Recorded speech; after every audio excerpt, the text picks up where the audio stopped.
Is it possible to improve the Kindle? How can we make it even better?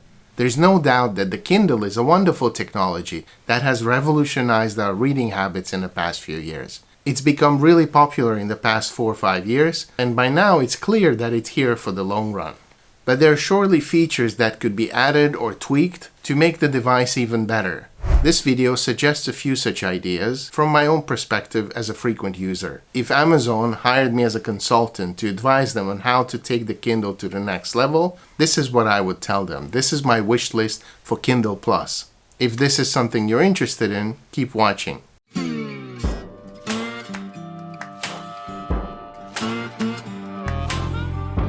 But before that, please remember to hit the subscribe and like buttons to help the channel and to get notified when new content comes online. I think it is no overstatement that the Kindle has revolutionized our reading habits. It has created a lucrative industry out of something as simple as reading a book. Who would have thought a few decades ago that we would not only read books on electronic devices, but for some of us this would actually be the preferred method? Because on a technical level, once you're fully literate, reading a book is actually quite simple. And it's a pastime that's been around for many centuries. In its form, our modern book is essentially the codex that was invented in antiquity and popularized by early Christians around the 3rd, 4th, and 5th centuries AD. So after being around for 1700 years, one would think that there wouldn't be a lot of things that you could improve on.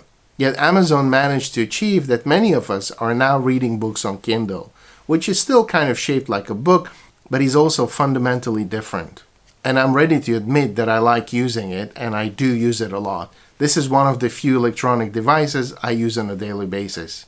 Having said that, I think there are still some things that could be further improved. And this is what I want to talk about today. Again, these are just my own musings, but as an active user and a proud owner of not one but 2 Kindle devices, I think I'm qualified to form an opinion as a user. So here are 3 features I would suggest to improve or include.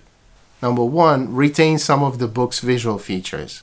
Okay, this is a big deal for me because I feel that when I'm reading books on Kindle, they tend to blend together. They all look the same, and then it becomes very hard to differentiate between them.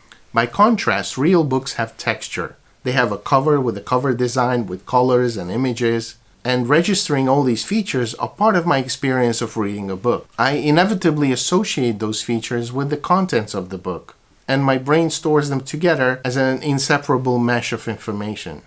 At the moment, my biggest problem with the Kindle is that it does not offer these tactile and visual associations. And because of that, it makes it hard to keep the books apart in your head, especially when you're reading a lot or reading several books at the same time. So I would suggest to lock the visual features of the book so that they don't depend on user preferences.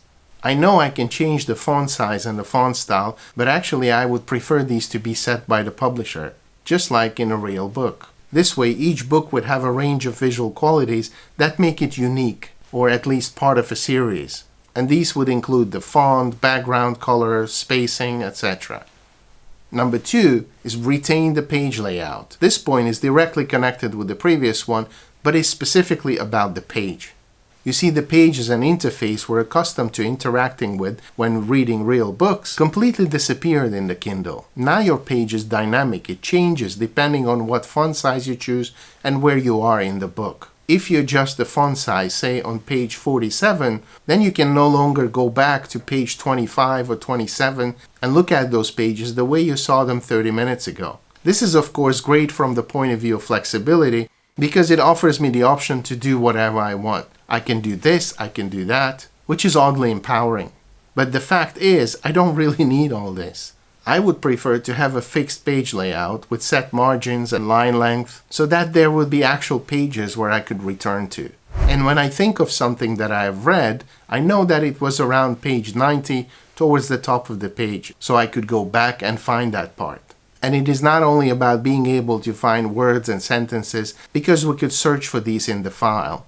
Rather, it's about retaining a visual memory of what I've read as an organizing principle for storing and retrieving information.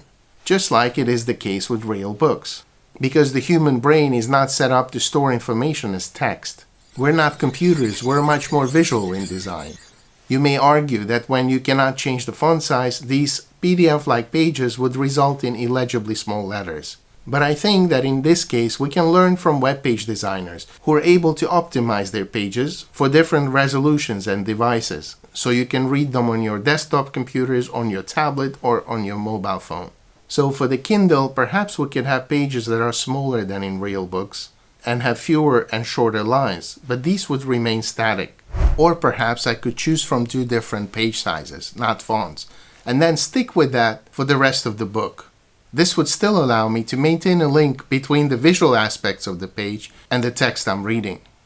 In the early days of the internet, it seemed exciting that we could present all the great books of the world as plain vanilla texts. The uniformity of presentation suggested some kind of egalitarian freedom. But those days are long gone. We are now moving back to a much more visual and sometimes even oral way of interacting with our devices. So it would be great if reading digital books was even more like reading real books. Point number 3 is faster wake-up time. This is a much more mundane wish, because it does not really take that much for the Kindle to wake up. But sometimes even that bit of time is a bit too long. Say, when I just want to go back to the book I was reading and look up something because I'm in the middle of a conversation. In this respect, the physical book is incomparably handier because I don't need to wake it up. I just pick it up, flip through the pages, and find the place I want. So ideally, I want to be able to do the same with the Kindle. Just pick it up and find the place I'm interested in. I want to be able to pick up the device and start reading immediately while I'm chilling by the pool or just sitting on a sofa, without having to wait a few seconds until the Kindle comes to its senses. And since this is a simple wish, faster wake-up time would mean much faster wake-up time, almost instantaneous, as if the device had never gone to sleep. Because I want to remove every last bit of friction that stands between me and the book I'm reading. Okay, these are the 3 things I would suggest to improve on the Kindle, because they would improve readers' experience and would bring more people to the platform. If you can think of anything else, please let me know in the comments section below. Thank you for watching and see you next time.